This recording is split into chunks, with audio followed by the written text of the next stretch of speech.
Hi, I'm Matt from hockeyreviews.ca, and I'm going to show you a little hack and trick on how to use this, which is the optional wrist strap that comes with Warrior gloves. Well, it's really, I think, only the custom gloves, or if stores happen to order it. This is a Velcroable piece that comes in here.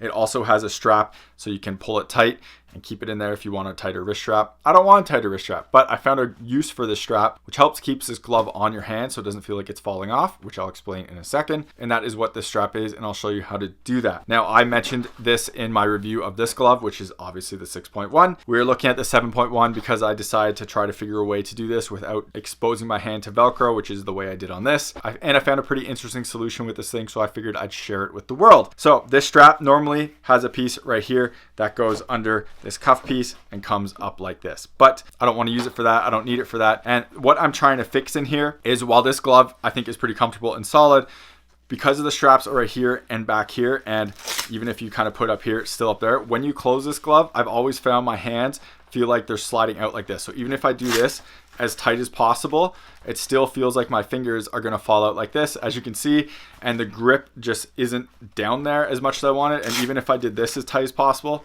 it honestly felt like it made it worse. It felt like it just kind of pushed them out towards the top. So basically, every time I'd play with this glove, right before I'd make a save, I'd have to push my hand down just so my fingers didn't come out. And if I had to close this multiple times, my fingers felt like they're coming out more and more and more. It was very uncomfortable in terms of I wasn't comfortable where my hand was in it, and it just didn't feel like it was locked in place. So what I did before is I used the Velcro pieces to attach, but it was exposed Velcro, kind of chewed up my skin.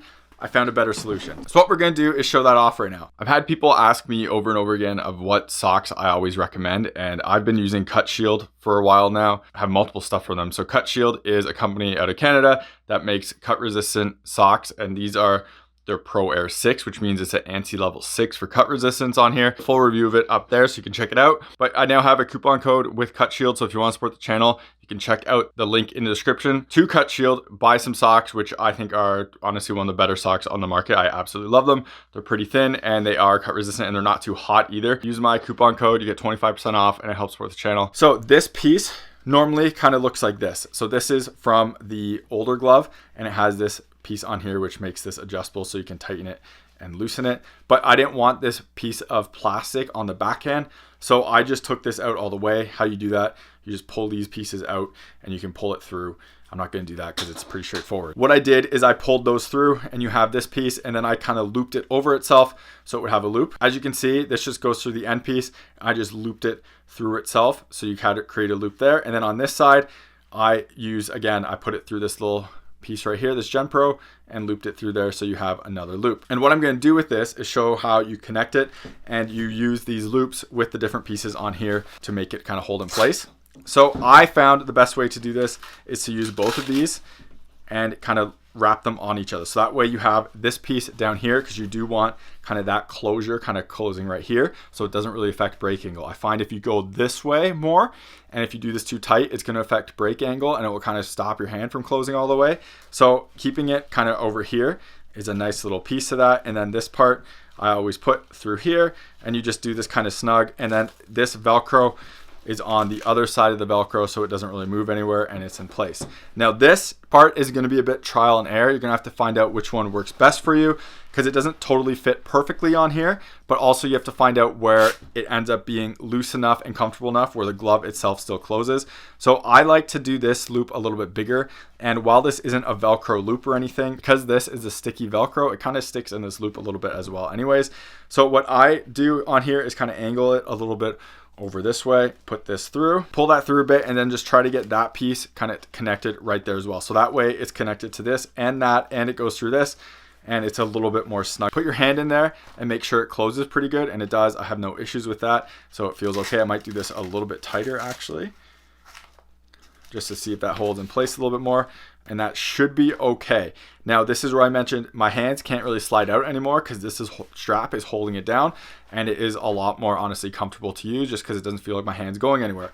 Now you do have to test this once you put it on, so make sure you put the whole glove through. We're going to put this one back together and then do the whole closure test, because like I said, I had it too tight before and I couldn't close the glove right. So throw this in here, Velcro this back up.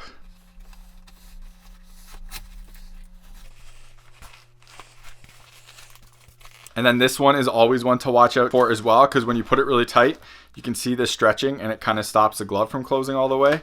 So you don't want to do it quite as tight as you can.